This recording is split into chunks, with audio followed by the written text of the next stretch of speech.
Olá, combatente do canote da guerra. Aproxima-se a posse do presidente Donald J. Trump, agora dia 20 de janeiro, e a apreensão com relação ao futuro da OTAN, a poderosa organização do Tratado do Atlântico Norte.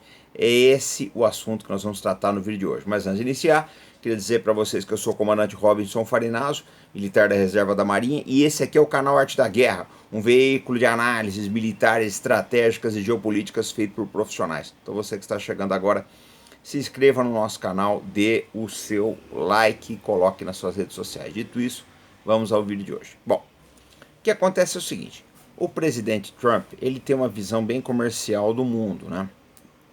Então, gastos com defesa, ele não é muito chegado, não. Gasto com guerra, com defesa, etc. Ele prefere ganhar aí na venda, ganhar no comércio. Então, ele é meio avesso ao OTAN. No último governo dele, ele já tinha se estranhado bastante com a organização, porque os Estados Unidos é quem mais gasta com a OTAN, e agora tem um diferencial, tá? Se antes o exigido da OTAN era 2%, agora a gente já vai subir para 3%, eu acho que vai bater 5 a 7%. Então quem não cumpria 2% não vai cumprir 3%, essa aqui é a verdade. Qual é a tendência disso, né?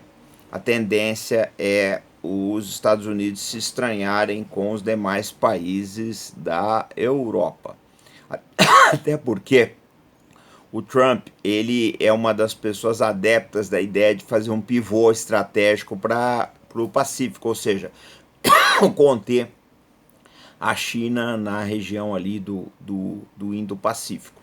E isso aí seria um certo desvio das intenções originárias da OTAN quando foi criada em 1949. Então, a gente prevê que haverá uma série de problemas aí, é possível que haja uma série de problemas entre o gabinete do presidente Trump e os seus parceiros europeus. Só que a gente precisa pensar o seguinte, o Trump não vai chegar de próprio punho e assinar a saída dos Estados Unidos da OTAN. Ele vai precisar enfrentar oposição, ele vai enfrentar oposição no Congresso, no setor de armamento, uma série de outras coisas aí, né? Então não vai ser fácil. Só que a gente precisa olhar uma outra coisa importante, tem um fator adicional, né? A OTAN não é apenas uma entidade militar, essa aqui é a verdade, ela tem um peso político muito grande mundo afora, e há quem suspeite que a OTAN está seriamente envolvida em tráfico de armas e outros crimes aí fora das fronteiras europeias, tá? Então o Trump está mexendo aí com um cachorro bastante grande, a luta que ele vai ter vai ser bastante difícil. Uma outra coisa, mas uma coisa que vai pesar a favor dele é o fracasso completo da OTAN na guerra da Ucrânia, né? A OTAN está levando a pior, né, na Ucrânia, até agora pelo menos, a gente não sabe como é que essa guerra vai evoluir até a chegada do Trump. Hoje faltam 27 dias para ele tomar posse. Em 27 dias pode acontecer muita coisa no tabuleiro geopolítico, mas no momento, se a decisão fosse hoje, a OTAN está em maus lençóis aí. Então, assim, isso favoreceria, né, uma eventual, ou se não houver a retirada dos Estados Unidos da OTAN, pelo menos valoriza a pule no sentido de obrigar os países europeus a contribuírem mais em termos econômicos aí com o orçamento da entidade. Mas é uma situação bem complicada, porque vocês parem para pensar no caso da Alemanha, por exemplo, que é um dos principais exércitos da OTAN, além dos Estados Unidos e Turquia, né? O próprio exército alemão está depauperado. É um exército sem...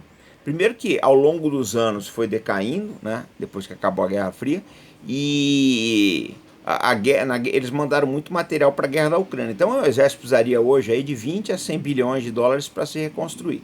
A Alemanha, todo mundo sabe, não está numa situação muito difícil. Quer dizer, ela teria 3 tarefas: reconstruir a sua economia, reconstruir o exército e aumentar o gasto com a OTAN.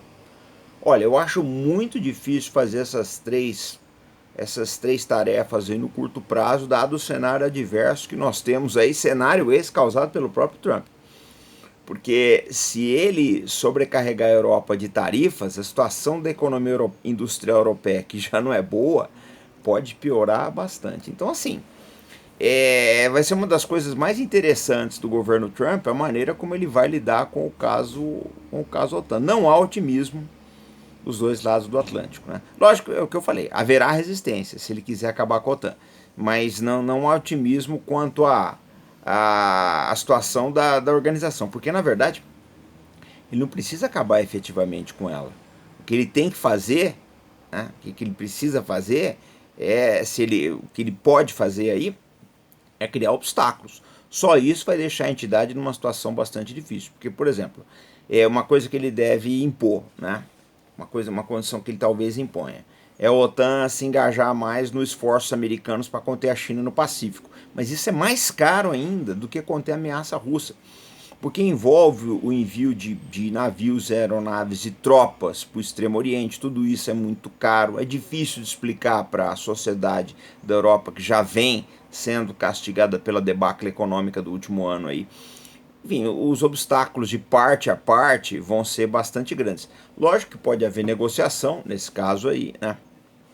Para o Trump seria interessante o fim da guerra, a guerra da Ucrânia, para ele poder se dedicar aí aos seus objetivos geopolíticos no Pacífico. Mas mesmo assim, a Rússia, se ela perceber que o Trump tem muita vontade de negociar, ela vai tentar extrair o máximo que ela puder dessa negociação. Essa é que é a verdade. Então, o Trump tem um desafio muito grande aí pela frente. Eu sempre falei que a Casa Branca que ele vai encontrar hoje é bem diferente daquela que ele deixou, né, 4 anos atrás. As dificuldades são um pouco maiores, são desafios mais complexos, aí ele vai ter que trabalhar isso com muita parcimônia, com muita inteligência, vai precisar de uma equipe muito boa. A equipe dele a gente vê que é um pessoal que vem com sangue nos olhos, né?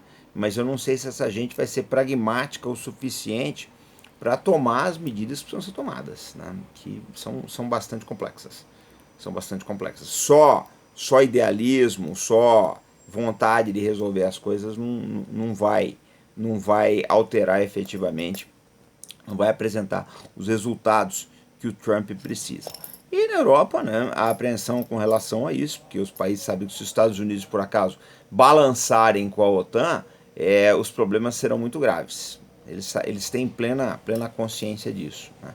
E que a Europa sozinha ela não tem condição de tocar a aliança militar. Então esse é o quadro que nós temos hoje, né? Eu acho que está todo mundo com a manete retraída, aguardando o Trump entrar para ver o que vai fazer, aguardando os 100 primeiros dias do governo dele para tomar as decisões. A Rússia está nesse pé, a China também, Irã, uma série de outros países. Irã é outro problema também que a gente vai deixar para um próximo vídeo, mas talvez seja uma conta que o Trump também queira empurrar para a Europa. Então, esse foi o nosso vídeo de hoje. Deixe seu comentário, diga o que você acha se o Trump vai acabar efetivamente para a Europa, como é que vai ser a situação, como é que fica a situação dos Estados Unidos com a China, a situação dos Estados Unidos com o Irã, se o Trump vai conseguir a paz na Rússia, enfim, a sua opinião é muito importante para nós. Também se inscreva no nosso canal, dê o seu like, se você puder ajudar com super sticker ou super chat, você contribui para o crescimento da nossa mídia. E quem puder ajudar com o Pix, né, a gente bypassa as restrições do YouTube. E a gente volta hoje à noite, então, sempre com responsabilidade, compromisso e fé no Brasil, pessoal. Até mais.